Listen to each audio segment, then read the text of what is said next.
आज हम बात करने वाले हैं मुट्टुम फाइनेंस के बारे। और ट्रस्ट में ये नॉर्मल क्रिप्टो न्यूज नहीं है, ये वो टाइप की स्टोरी है जहाँ सरफेस पे सब सिंपल लगता है लेकिन अंदर का गेम काफी डीप है। वीडियो को एंड तक देखना क्योंकि यहाँ जो आपको समझ आएगा वो आपके नेक्स्ट क्रिप्टो डिसीजन को डायरेक्टली इम्पेक्ट कर सकता है। तो चलिए सीधा समझते हैं हुआ क्या है एक्चुअली। मुट्टुम फाइनेंस एक डेफी प्रोटोकॉल है। यहाँ आप लेंडिंग कर सकते हो, बोरोइंग कर सकते हो और आप क्रिप्टो से पैसिव इनकम भी जनरेट कर सकते हो। लेकिन एनालिस्ट बार बार मुट्टुम फाइनेंस को रिविजिट कर रही है, मतलब एक बार देख के इग्नोर नहीं कर रही है बल्कि वापस आ रही है, दोबारा एनालाइज कर रही है। अब ऐसा क्यों? तो देखो, इसमें तीन रीजन है और सबसे पहला रीजन है इसका स्ट्रक्चर। मुट्टुम फाइनेंस का मॉडल ट्रेडिशनली डेफी प्लेटफॉर्म से थोड़ा डिफरेंट है। ये सिर्फ एक लैंडिंग प्रोटोकॉल नहीं है बल्कि ये यूजर्स को मल्टीपल अर्निंग अपॉर्चुनिटीज देता है। यहाँ पे यूजर्स अपने क्रिप्टो एसेट को डिपॉजिट करके इंटरेस्ट कमा सकते हैं और दूसरी साइड पे बोरोवर्स कोलेटरल दे के लोन ले सकते हैं। फॉर एग्जांपल, जैसे आप बैंक में एफडी करते हो और इंटरेस्ट मिलता है, वैसे ही यहाँ क्रिप्टो एफडी टाइप सिस्टम है। बस डिफरेंस ये है कि यहाँ मिडिलमैन नहीं होता है, सब कुछ ब्लॉकचेन पे होता है। अब दूसरी इंपॉर्टेंट बात है सिक्योरिटी और ट्रांसपेरेंसी। डेफी स्पेस में सबसे बड़ा फियर होता है स्कैम या रग पुल।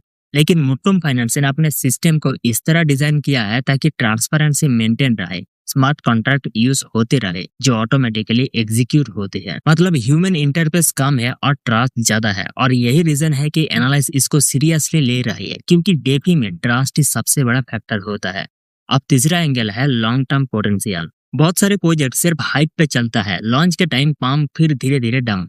लेकिन मुट्टुम फाइनेंस का फोकस सस्टेनेबल ग्रोथ पे है। इसका मॉडल लॉन्ग टर्म यूजर्स को अट्रैक्ट करना है लेकिन शॉर्ट टर्म ट्रेडर्स को नहीं। और यहाँ पे एक और इंटरेस्टिंग चीज है जो कि है इसका टोकन यूटिलिटी।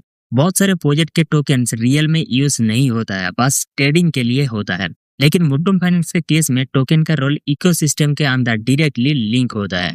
मतलब जितना ज्यादा प्लेटफॉर्म यूज होगा उतना ही टोकन की डिमांड बढ़ सकती है। अब यहाँ पे एक इम्पोर्टेंट चीज समझ लो।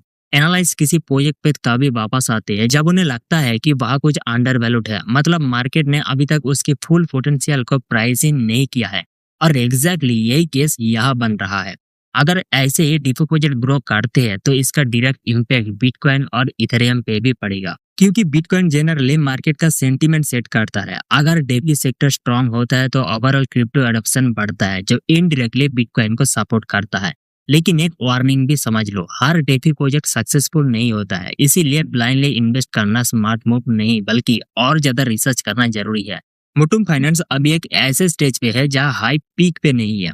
तो अब आप मुझे कमेंट में बताना, क्या यह सिर्फ एक और डेफी प्रोजेक्ट है जो आके चला जाएगा या फिर क्वाइटली बिल्ट होके फ्यूचर का एक मेजर प्लेयर बनने वाला है? डिसीजन आपका है लेकिन गेम शुरू हो चुका है। आशा करता हूँ ये इन्फॉर्मेशन आपको अच्छी लगी। अगर आपको अच्छी लगी है तो हमारे चैनल को सब्सक्राइब करना बिल्कुल मत भूलना। Thanks for watching.